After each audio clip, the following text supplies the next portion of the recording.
सहारा enterprises तुमच्या स्वप्नातली गाडी आता कमी किमतीत।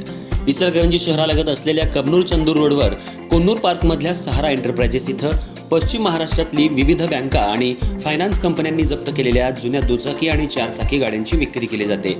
शोरूम किमतीपेक्षा 25 ते 50% कमी दरात, उत्तम स्थितीत आणि संपूर्ण कागदपत्रांसह त्वरित डिलिव्हरी। दुचाकी 20,000 पासून पुढे तर चारचाकी 50,000 पासून पुढे। आपल्या पसंतीची कार किंवा बाईक आता अगदी परवडणाऱ्या दरात घेऊन जा। विश्वास, पारदर्शक व्यवहार आणि उत्तम सेवा हेच आमचं वैशिष्ट्य। पत्ता Konnur park, Kabnur Chandur road, Ichalkaranji. Proprietor Rajubhai Ajgar. संपर्क 8055810910 आणि 9860785786। सहारा एंटरप्राइजेस, दर्जा, विश्वास आणि बचत यांचं परिपूर्ण ठिकाण।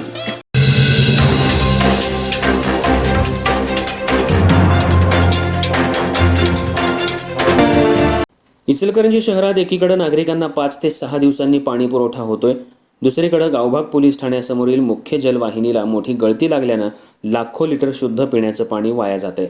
सकाळपासून सुरू असलेल्या या गळतीकडे महापालिकेच्या अधिकाऱ्यांनी दुर्लक्ष केल्याचा आरोप नागरिकांनी केलाय। विशेष म्हणजे ही गळती शहराच्या प्रमुख भागात असूनही ती तातडीनं दुरुस्त करण्यात आलेली नाही। यामुळे महापालिकेच्या कारभारावर तीव्र नाराजी व्यक्त होतीये। तिकडे काही जिल्ह्यांमध्ये दुष्काळजन्य परिस्थिती बनली आहे, धरणं ओस पडली आहेत, पण इचलकरंजीमध्ये राजरोसपणे पाणी वाया जाते, याकडे मात्र महानगरपालिका दुर्लक्ष करते।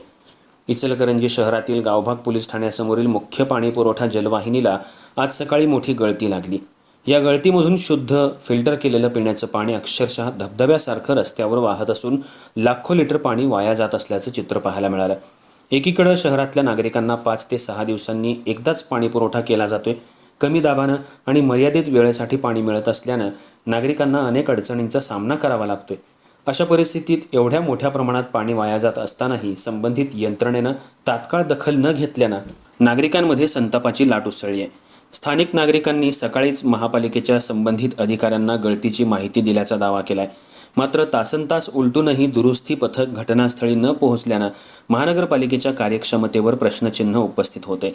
विशेष म्हणजे ही गळती महापौरांच्या प्रभागात असल्याची चर्चा नागरिकांमध्ये सुरू आहे।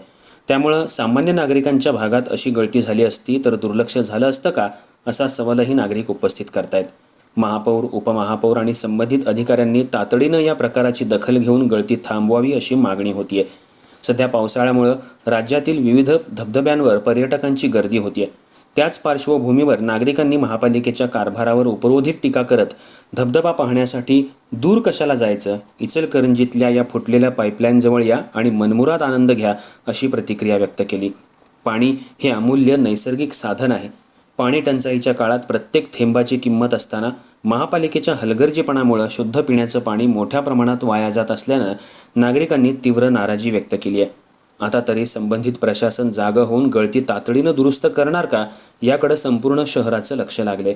इकडे राज्यामध्ये पावसाळा सुरू झालाय तर धबधबे, नदी वाहू लागले आहेत। इचलकरंजी शहरामध्ये पाण्याच्या मुख्य पाईपलाईनला गळती लागल्यामुळं धबधब्यासारखे आणि कारंजासारखं स्वरूप निर्माण झाले। 5 तासापासून हे पाणी फिल्टर केलेलं वाया जात असल्यामुळं नागरिकांमधून तीव्र संताप येऊ लागलाय। जर इचलकरंजीतील नागरिक धबधबा आणि इतर ठिकाणी फिरायला जायचा, भिजण्याचा प्लॅन करत असतील तर तो आनंद घेण्यासाठी इचलकरंजी शहरातील या लिकेज झालेल्या पाईपलाईनच्या ठिकाणी येऊन आनंद घेण्यासारखी परिस्थिती आहे।